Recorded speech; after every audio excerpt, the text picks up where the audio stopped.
What's up mga kalupa? Time check! Amoy lupa ka na ba? Tara, samahan niyo akong humawak ng lupa dahil sa lupa ay may buhay. So dito nga po ay ang entrada ng aming garden. So inaayos namin ito dahil dati po itong tambakan namin ng basura. Ngayon ay lalagyan natin ng raised bed. Nang sa ganon, pagpasok pa lang natin sa garden ay meron na tayong mga gulay na makukuha at maluluto. So dito po ay inaayos lang namin yung ating paglalagyan at nile-level po natin dahil nga po yung area natin ay hindi siya level, slope po siya. So dito nga po ay ginagamitan ng lakas paggawa ni Mother. So ang aking biyanan na napakasipag at walang kapagod-pagod. So masaya din po siya nag-garden o napipilitan ba siya? Pero panigurado masaya siya kasi lagi yan nakangiti at excited araw-araw sa aming mga garden activities. So dito po ay ginagamitan na natin ng power drill. So para po malagyan natin ito ng mga butas. Nang sa ganun po yung tubig natin ay hindi naman ma-stuck. At para hindi na rin po tayo mabulukan ng ugat or tinatawag nga po natin sa pagtatanim na root rot. Isa rin po yun sa mga dahilan para bakit namamatay yung mga halaman natin. So, nilalagyan ko lang yan lahat ng butas.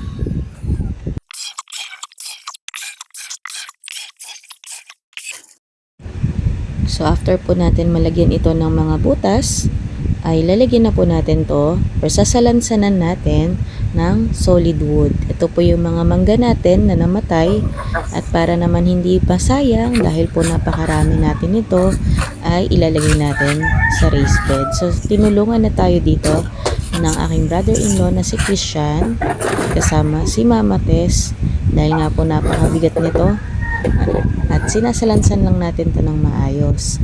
Nang sa ganon, pag tinanim natin yung ating halaman ay hindi agad mapupunta yung ugat niya dito sa ating kahoy. So yun po. So ito po, napakabigat nga po niya at talaga namang kailangan ng lakas paggawa dito. So pipihitin lang nila, napakabigat po talaga. So ini-imagine ko yung mga tao na nasa farm talaga. Grabe yung hirap at sakripisyo nila talaga sa pagtatanim. So ito ay raised bed pa lamang. Ay talaga namang ilang oras ang ginugugol namin dito. So yung isang set na to ay inabot po kami ng 4 hours. Pero masaya. So yan nga po, lalagyan na natin ng mga dahon, mga grass clippings. So kinulang po kami dito kaya naman pumunta pa kami dun sa bakanting lote ng aking kapatid at kumuha na nga po ng mga damo or nag-weeding kami dyan para meron po tayong mailagay dun sa ating raised bed. So kasama ko pa rin dito si Mother na napakasipag. Ayan po, kinokolek namin yung mga damo dito sa ating bakanting lote. Ayan po, ang nakuha niya at dadali na natin yan sa ating raised bed.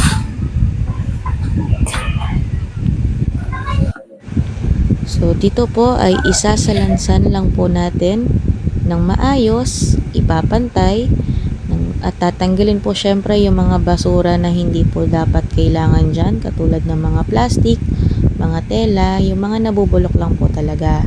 So dito po ay pinapantay lamang natin at nilalagyan na rin ng dry leaves and cow manure. So pwede rin po natin ilagay yung chicken manure. As of the moment po yung chicken manure natin ay pinapatuyo. Nang sa ganon, mawala na po yung gas content niya. Dahil pag nilagay nyo po yun ng basa, pwede pong mamatay yung ating mga halaman.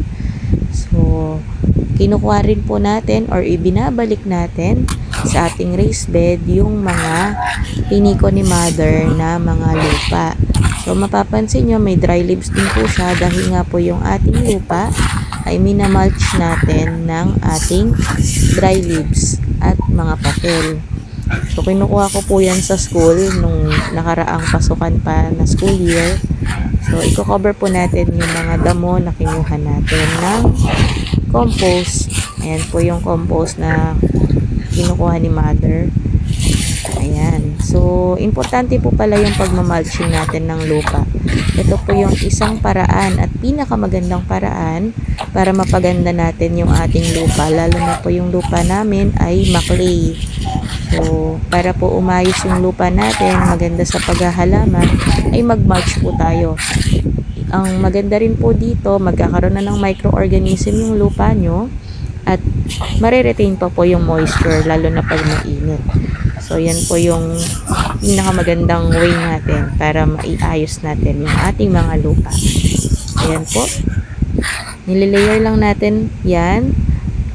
Compost, cow manure, tsaka po yung dry leaves natin.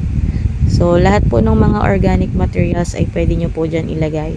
As in, parang gumagawa lang po tayo dito ng compost. So, dito po may nakita na naman tayong worm na katibayan na may mga microorganism po tayo na nabubuhay.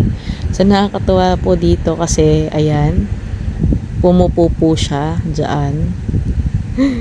Ayan po. Ayun, lumabas na. So, yan po yung pagkain ng halaman natin. Kaya, nagiging malusog ang ating halaman. Kaya, importante din po talaga yung ating mga microorganisms. So, itong box po natin ay ready na para malagyan natin ng ating loam soil. So, itong dalawang trash bin po natin ng McDo ay lalagyan natin ng 4 na loam soil. So, yung kapal po niyan, umabot na ng 2 to 3 inches. So, sapat na po yan sa mga gulay natin dahil ang ugat po ng ating pechay at mustasa na ilalagay ay papalapad at hindi po papalalim yung mga ugat nila. So, ayan po, ready na natin yan taniman at masayang masaya na po tayo dyan. Ito po yung aking kamay ay puro lupa na at amoy lupa na. So, tanda ng hard work. Ayan. So, ito na po yung ating raised bed. Ayan. So, salamat po sa inyong panonood at sana ay naengganyo ko po kayo na magtanim na rin. So, maganda po kasi na meron tayong sariling tanim. Thank you for watching. Have a nice day. God bless and see you on my next video. Bye!